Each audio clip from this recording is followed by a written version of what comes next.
recording. Thanks, Chow Chu. Great. Okay, so we have Tracy Parks, who will share some of her work based in Treaty 1 and 2 territories in the Manitoba area, focusing on relationship-based education and connections between math, community, and student identity. So Tracy, take it away. Okay, hi everybody. I am going to quickly share my screen here and then I will, hopefully everything works out with technology. Share, there we go.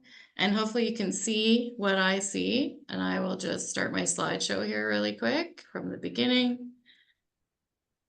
Here's the beginning, here we go.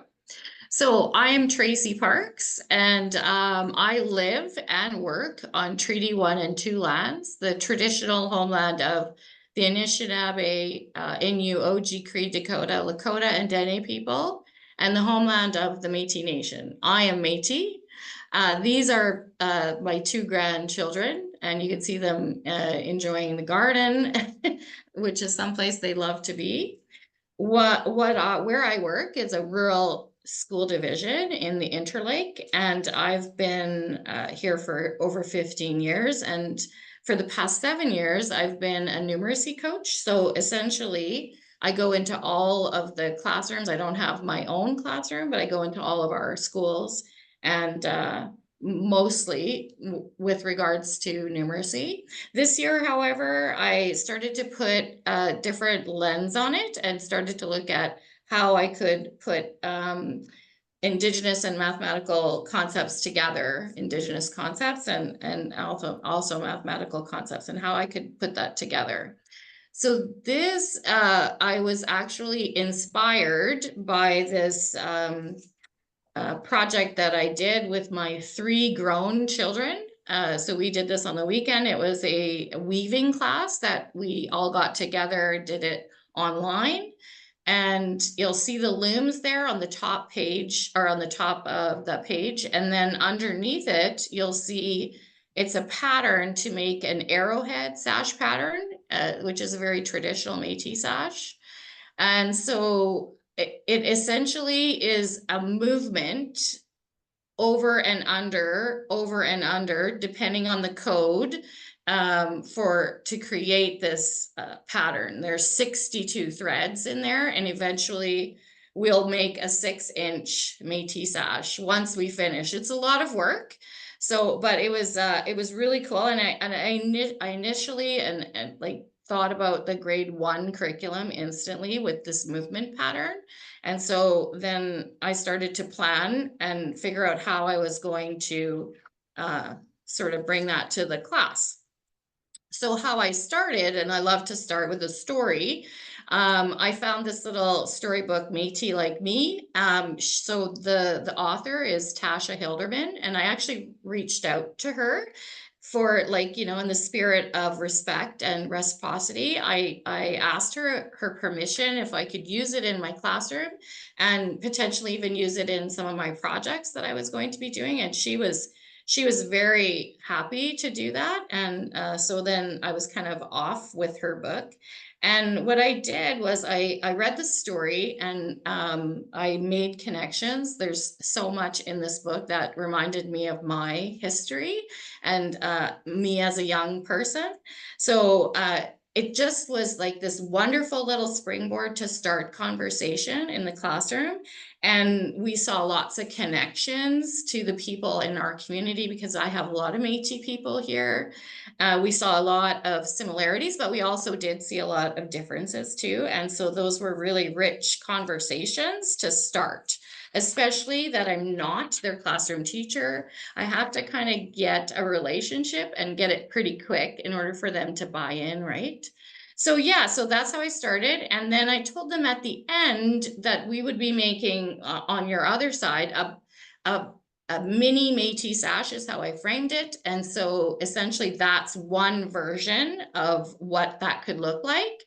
But after I read the story, I wanted to do a little history on the sash itself.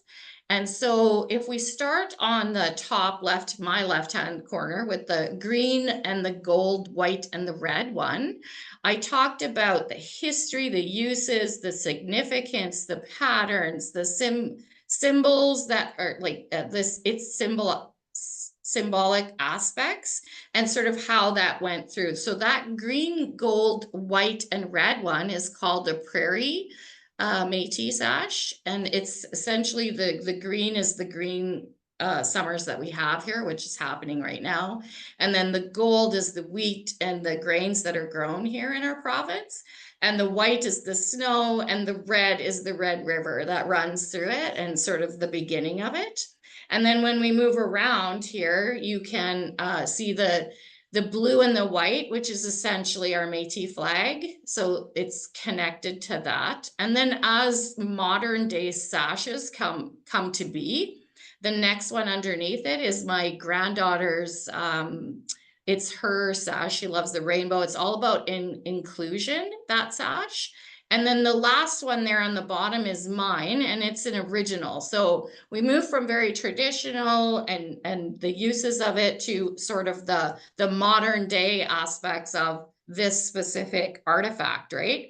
So then once we do that, we find out all about the history, and then now we're getting into how I kind of managed it all. So I did do this from grade 1 all the way up to grade 12. I did this lesson. And for the grade 1s, obviously, on my left again, the little image in the plastic bag, I made little kits and I put these threads together for them. I tied them and tucked them because we know that little guys can't do that.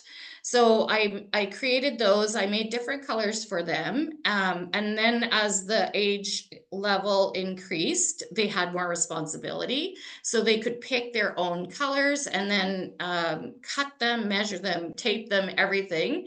As they got older, they were obviously more independent to do that. So that was really fun for them to be able to pick from whatever they wanted, right? And then as the age gap increased and into from grade 5 all the way to grade 12, I created a 3-act math task for this Métis Sash lesson. And I don't know how familiar you are, but I use lots of Graham Fletcher's stuff too, and it's very engaging. So from that grade, from grade 5 all the way up to grade 12, we used this, and then what we saw was there's just so much more math that could be embedded in this. Like it was almost endless, I felt like. But yeah, they essentially did the act tasks together in groups. I didn't get them to do them individually, but so there was lots of conversation going on and all of that kind of stuff. And as each task progresses, more information is revealed to the students, right? So here's some of the students' work. If we start at the left-hand side by left-hand side and we move across, we can kind of see that essentially we see sort of some additive thinking, some not like almost like a number line, a vertical number line. In the third example there's some like metacognition. There's some of the steps that they're actually from their head, they're putting it down on the paper. You can see their estimations, and nothing is really too far off. It was actually quite good that way. And then even into like dividing it up into what they saw in each act, and then trying to come together for a solution. So the very first video, I showed them myself picking the materials, cutting the materials, and then actually performing the movement for the first 2 rows. And in each row, there was 3. So if some of them, you can see that. So 3 movements in each row, and then how long would it take to get to the bottom of that individual mini Métis sash that I was doing on the video. So yeah, so they got quite into it and they were quite excited about it. And then now it was time for them to make their own. So when they did their own, like I said, I tried to pay attention and call attention to all the math that was going on. They, of course, you get students that when you come in and you talk about math, they're kind of like, oh, I don't like math, and I have sort of some negative connotations with math. And after the fact, after we reflected on it and we saw how much math was going on, they were surprised, and I think they were like extremely satisfied with themselves because of all the math that they were doing. So I had obviously some weavers that were like professionals, so they got done really fast, right? So then how do I embed this with some differentiation? So I said to the students, if you finish fast, the next sash you make, I want to encourage you to use more threads. And then we talked about, will the pattern change? No, it can just continue on and continue on and continue on. And then you could see the really interesting movement.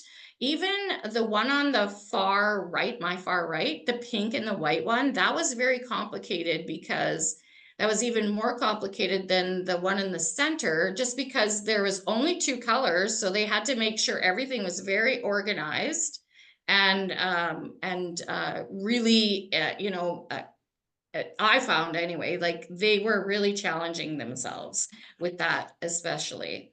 And so then at the end, we celebrated the students' work, and I took pictures of them and their finished bracelets. There's that finished pink and white one, and you can see how with the 8 strands that they used, how much wider their bracelets were. And you'll see that there were 2 on some of their wrists, because the student on my far right, there with the orange and the red and the black, that he was already going to start a business making them. So he was super excited about it. And his teacher actually had to go to the dollar store, because that's where I got my supplies, and she had to stock her room because they wouldn't stop asking her about if they could do that in their free time. So it was just such a thrilling experience. I did, however, learn a few things too. There was a couple of students that got quite frustrated. And, I expected some students, I thought some students would get frustrated and just leave it. But the students that got frustrated, it was really interesting, because one student in particular cried and still would not stop. Like, he just wouldn't stop. He just had to finish it. He was so determined, and like this perseverance was just amazing. So like thinking about kind of next steps, because I only have them for like a certain amount of time, it would be nice to have more follow-up time with the teacher to say, look at the students' work together and see what their next steps could be. But yeah, it was a wonderful experience. So I hope you like that. I hope I didn't take over my time, but thank you very much for listening. And then we do have some time for questions. So Good. if anyone has Yeah. any questions. Thank you, Tracy. Perfect Yeah. timing. So I think, Chao Chu, you're going to facilitate the questions. Yeah, thank Oh, you, thank Tracy, you. for your presentation. It was very impressive seeing students weaving and then see the different color they choose and pattern they make, Yes. and really having them like on their hands, and this is really really good. And Yeah. I actually I have a question.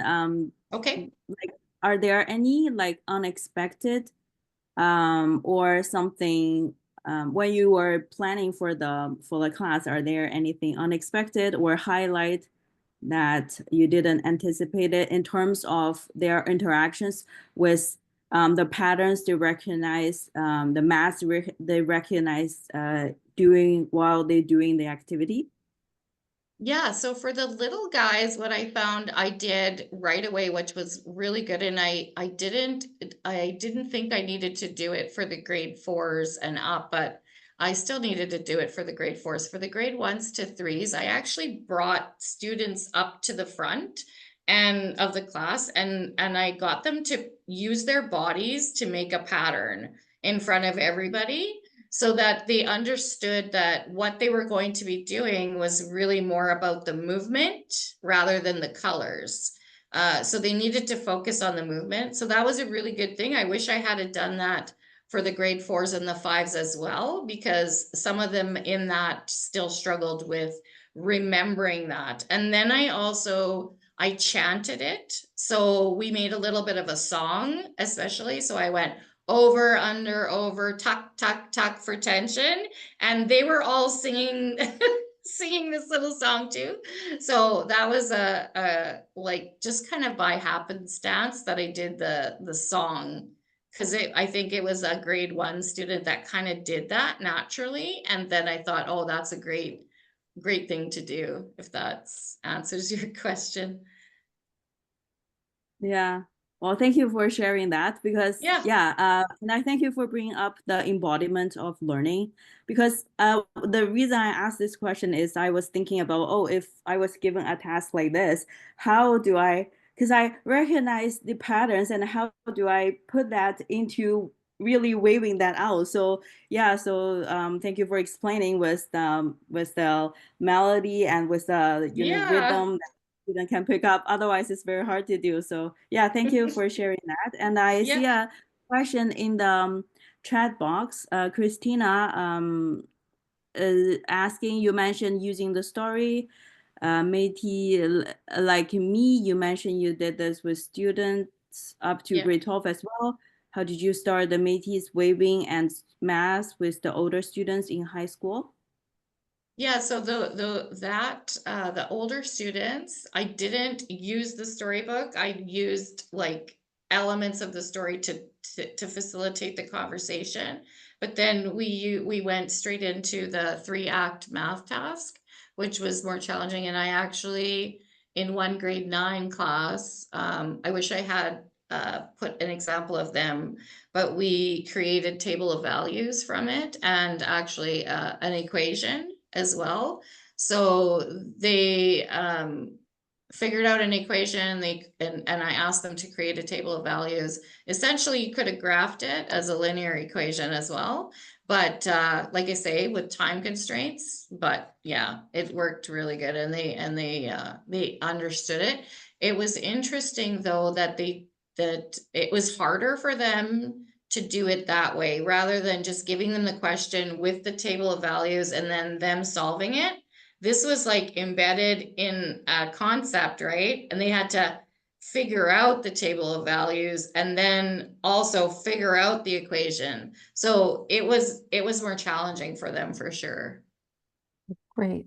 So our time is up now for this first presentation. Thank you very much, Tracy, for Yeah, such yeah, an no problem. engaging experience that goes all the Yeah. way from the primary grades up to grade 12. That's just wonderful. So Yeah. raise my hands and thanks and respect to you. Yeah.